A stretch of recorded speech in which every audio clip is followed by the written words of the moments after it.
Өглөө хөтөлбөр Төв аймгийн Жаргалан сумаас үзэгч та бүхэнд хүрч байна. Төв аймгийн Жаргалан суманд газар тариалан эрхлэх голлох бүс нутаг байдаг. Тэгэхээр Төв аймгийн Жаргалан суманд 1800 гаруй газар тариалан эрхэлдэг айл өрх байдаг гэсэн албан бус судалгаа байна. Энэ жилийн тухайд зун хур бороо их байсантай холбоотойгоор ургацын болцоол маш сайн явагдсан гэдэг ийм мэдээллийг тариалан эрхлэгчид маань хэлж байгаа юм.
Энэ жил болохоор 2 дахь жилдээ ногоо урааж байна. Өмнө жилүүдэд төмс болон сарамсан дээр хуваарлагдчихсан бол энэ жил нарийн ногоон дээр хуваарлагдчихэв. Брокколиг бол маань сургууль дээр бол байнга тогтмол хэрэглэдэг нарийн ногоо салаатны ургамал. Монголд мөртлөө бас энэ талбай дээр брокколиг ургаж байгаа болон тариалж байгааг анх удаа ирээд тариалж үзэж байна. Брокколи маань нүүрөө шин дижэл маш сайтай. Сургууль дээр бас одоо түүснийхаа дараа бид нар гэртээ болон сургууль дээр энэ ногоогоо эргүүлээд идэж хэрэглэдэг. Тэгэхээр брокколин дээр хуваарлагдсан. За, брокколи ураах юм бэ? Брокколи ураах яг төмс луунгоо бодлоор амархан байна. Ер нь ногоо болгон өөр ингэсэн онцлогтой байна уу тий? Ураахад. Ер нь хураахад хамгийн хэцүү сэрэмсэс. Ер нь хэд дэх жилдээ ногоо урааж байгаа юм? Одоо манай сургуулийн 3 дахь жилдээ ногоо урааж байгаа. Ногоо ураагаад яг мэдрэгдэж байгаа мэдрэмжээсээ олцгоё. Яг энд ирээд болохоор айгүй ядардаггүй яг би тэр гэл яг харих замдаа л ядарснаа мэддэг. Энд ирээд ажиллаж байхад л юусэн ядардаггүй. Тэр нэмэр гоё ядаг.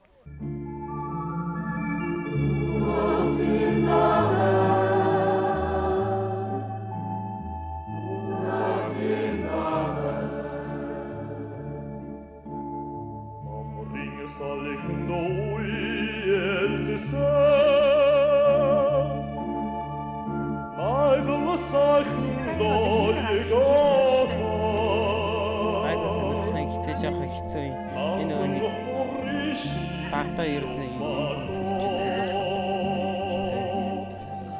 Ер нь энэ дотроос хамгийн хэцүү жамд аль? сармис ингээ газраас ингээ орж байгаа. Амар харагшаа унах. Тэр л амар хэцүү. За хэдүүлээ ерөөсөө яг энэ үс сүлж байгаа суус үлж байгаа адилхан заяа. Тэр 3-ыг аваад 3-ыг нийлүүлж бариад зэрэгцүүлж ирсэн. За гурвангийн зэрэгцүүлээ барьлаа. Чиний гарын ихэд олон болж за баруулгын хэлээд аваалаа. Гол руу оруулсан. Гол руу оруулж явахдаа чиний голоос татж байгаа тийм чиний баг чинь чигчи ядам Захиад зөвлөгийн давуулангууд одоо энэ нөхөр гарч иж байгаа. Тийм боц ирэхэд энийг ерхий доллар хуурга ийш бодож байна. Солонгос сургуулийн хувьд энэ намар нэлээд хөлбөртэй амьдрах ухааны хичээл сургаад байгаа юм байна. Та энэ талаараа дэлгэрэнгүй. За манай сургууль Nestle хаан улд үүрэгт байрладаг. За Nestle сургууль гэдэг утгаараа бас нэг хүүхдүүд маань бас хотын хүүхдүүд маань бас амьдрах ухааны сургалтууд бас яг нэг практик тал дээр бас хаягдчих гэдэг энэ талууд байдаг. Эдгээр ангиудад одоо юм ёс зүйн энэ утгаараа манайхаа сургууль одоо сүүлийн 5 жилийн хугацаанд одоо энэ амьдрах ухааны сургалтуудыг зохион байгуулж ирж байгаа.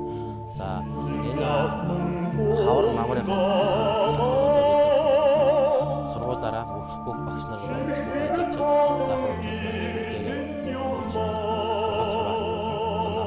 хавар ногоол хийдэг энэ үйлчлэг явуулдаг. За үүнээс гадна хавар мат төлдөг бас мачаа ажиллаж байгаа нэг өдрийн заахсан ангийн бас цэргийн албах ямар байдаг вэ гэдэг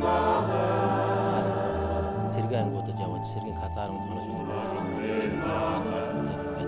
манай сургууль үлсэн нэг амьдрах ухааны сургалтуудын 4-5 амьдрах ухааны сургалтууд бас зохион байгуулад ирсэн. За өнөөдөр бүгдээрээ энэ урах цаа одоо хураах гэдэг. За манай сургуулийн бол одоо 1-ээс 12 дугаар ангийн бүх сурагчид 2 өдрийн хугацаанд тариа ногооны талбайд одоо ирж хугацаа хурааж байна.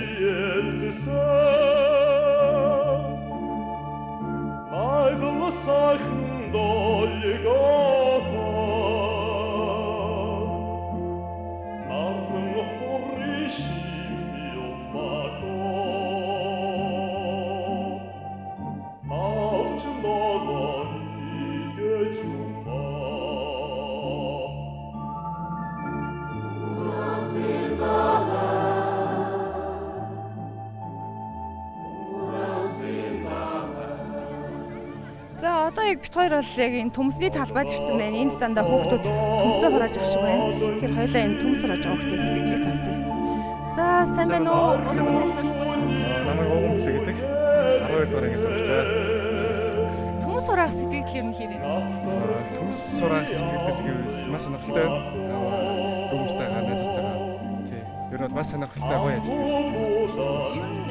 Энэ жил анх удаага ногоон оролтод ирж байгаа юу? Өмнө нь ирж ирсэн. Би өмнө ирж ирсэн. Энэ миний 2 дахь жил. Өмнө нэрэхтэй ямар ажил хийсэн бэ? Өмнө нэрэхтэй мод тарьж, ер нь л ногоо зөвлөг ийм ажил хийсэн л тий. Курс мод тарьсан. Энэ жил болохоор ногоо урааж байна. Яг зөвхөн төмс хураас нь аль эсвэл өөр төрлийн ногоо бас хурааж үзсэн үү? Үзсэн. Төмс, сонгон, сармис гэдэг. Ер нь бол зөндөө тий төмс.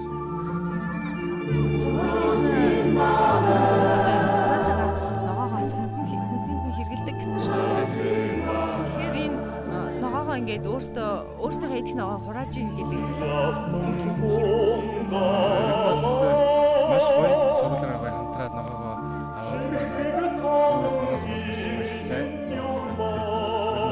Сургуультай ч гэсэн чинь тэгээд ер нь бол маш их талтай гэж бодож байна. Нийт үеийнхэнтэй хандаад Тэнгихэндээ хэлэхэд ер нь бол ийм ажил хийж байгаа. Төмс ногоо ер нь бол ийм ажлууд ер нь бол хэрэгтэй гэж бодож байна. Тэгээд ер нь бол ажил ийм ажил хийж байсаар гэж бодож байна. тариаланчдын хувьд одоо хөдөлмөр нь хэр байдаг вэ? Тариалчдын хувьд бол маш их ажил байгаа.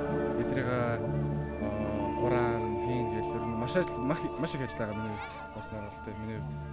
Тэгээд маш хэцүү гэж боддог. Hello. Okay.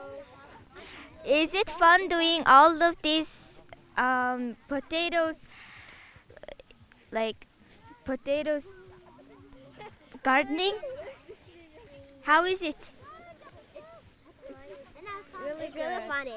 Really? Yes, it's funny. Тэг ялангуяа хавар тариалтын үед намар хураалтын үед бол яхаарахгүй хөөгтүүд маш их тусалж дэмждэг. Манай хувьд бол 3 дахь жилдээ Солонгос SF сургуультай хамтарч ажиллаж байна. Солонгос SF сургуулийн бүх ангийн хөөгтүүд маань бол хавар тариалтанд, намар хураалтанд ирж одоо амьдрах ухааныхаа хичээлийг хийдэг, ногоогоо тарьдаг, тарьсан ногоогоо өрснөө хураадаг. Тэгээ энэ ажилд бол нэлээд дасаж дадж जैन да бид нар хамтарч. Юу нь хэцүү вэ? Ингээд шороогоо ухаа доороос нь ингээд төмсөө аваад тэр нь хэцүүс. Хоолныхаа ногоог яг ямар ногоогийн илүү идэх дуртай вэ? Төмс. Сүүлийн хүүхдүүд бас нөгөө хоолныхаа ногоог ялгаад идэг шүү дээ.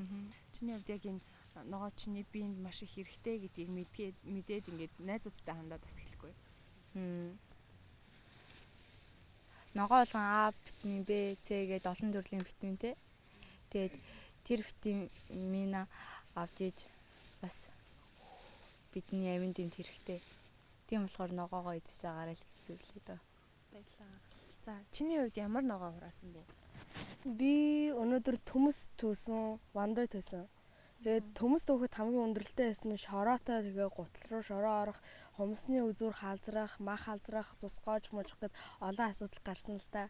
Тэгээд одоо энэ хамгийн амархан түүс нь вандой. Тэгээд тэр вандуу нь хүний хоол тэжээлэнд ямар ач холбогдолтой вэ гэхэлэр ихэнх хүмүүсүүдийг ногоо нь ерөнхийдөө адилхан үлдээ гэж үздэг. Тэгэхдээ хүний ногоо идэх зуршил нь ингээд уус усаараас хамаарат өөр идэг. Ихэвчлэн зарим ус хоолндоо дан мах ашиглаад будаа ашигладаг бол нөгөө ус нь дан ногоо иддэг. Тэр хоёр хүмүүсийн аминдины юуг гаргаад үзүүлэхэд нэг юу Япон үзмэрч хэлэхдээ ингэж хэлсэн байхгүй. Япон хүн Канадын хүн хоёрын яриа нь ингээд Япон хүн дунджаар 85 насалдаг. Харин Канад хүн дунджаар 75 насалдаг байхгүй. Яагаад ингэдэг вэ гэхээр ногооны нэг аминд юм бахтай хоол иддэг. Манай монголчууд чинь тэгвэл их хөвчлэн нөгөө мах хэргэлдэж шүү дээ. Тэгэхээр мах хэргэлдэг хүмүүс ер нь ямар ногоо хэрглэл зүгээр идэх юм? Чиний бодлоор? Миний бодлоор бол ер нь байцаарх. Тийм байцаа эдгээр махны үйлчлэгийн задарна гэсэн үг юм. Яг ч махан дотор шилтэй. Махан дотор төмрийн үрцэдэг хгүй юу? Тэгээд тэр төмрийн үрцийг эзнээс л ингээд Монгол ихэнх хүмүүсүүд ингээд төмрийн үрц нь ихсээд ходоод гизв олон асуудлаар ихснээс болоод ногоог идэх хэрэгтэй болсон. Тэгэл ногоогоо идээрээ юу байгаль дэлхийгээ хайрлаа ногоо идээ тийм үрээгээр явж байгаа. Баярлаа. За чиний хувьд өнөөдөр яг ямар ногоонуудыг өвөрчий төмс вандой. Хураахад хамгийн хэцүү ногоо нь аль нь байсан бэ? Төмс гутал руу шороо мороо яг гин хүүхдээс шиг л. Хураахад бүр хамгийн амархан ногоон тэгвэл. Тийм вандой шууд таслал. Таслал түгэн. Ногоонуудаас хамгийн амин дэмтэй нь бол энэ ногоонгийн ногоонууд. Чи ногоонгийн ногоонуудыг яагаад амин дэмтэй гэж бодож байгаа вэ? Мэдээ л гарсан. Баярлалаа. За чиний урд яг ямар ногоо вэ? Миний урд улаанлал өвөржи байцаана. Чи өнөөдөр яг ямар төрлөөс нь түүсэн бэ? Би улаанлал төмсөл түүсэн дээ. Манай Солонгос СФ сургууль амьдрах ухааны сургалтын хүрээнд хавар намартаа ингээд ногоо тариалах, хураах гэсэн үйл ажиллагааг зохион байгуулдаг хөтөлбөрийн хүрээнд. За манай хүүхдүүд өнөөдөр хавар тариалсан ногоогоо өнөөдөр бид ингээд хураагаад ургац арвин ингээд суцгааж байна. За хүүхдүүд маань олон төрлийн нарийн ногоонуудыг өнөөдөр хураасан байгаа. Ногоо хураахад гоё эсэн уу наха? Гоё эсэн. За хамгийн ногоо хурааж байхад гоё зүйл нь болохоор бид хэд нөгөө бэлэн болцсон ногоог одоо жишээлбэл шууд иддэг тий. Хурааж явах явцдаа иддэг бас хөгжилтэй байдаг. Нөгөө талаасаа болохоор анги хамт олноороо нэг өдөр ингээд агаар салхинд гараад анги хамт олны бас уур амьсгал их гоё хөгжилтэй нэгэн өдрийг бас дурсамжтайгаар ингээд түүх бүтээгээд өнгөрүүлдэг. Хоёрдугаарт болохоор бид нэр бас хүүхдүүдтэй хөдөлмөрийн амт шимтгийг ингээд нэг өдөр яг бодит байдал дээр ингээд практикаар хүүхдүүдтэй мэдрүүлээд хамтдаа бас нэгэн өдөр хөдөлмөрлөж түүнийг аав ээж гэр бүлийнхэндээ бас танилцуулдаг ийм маш чухал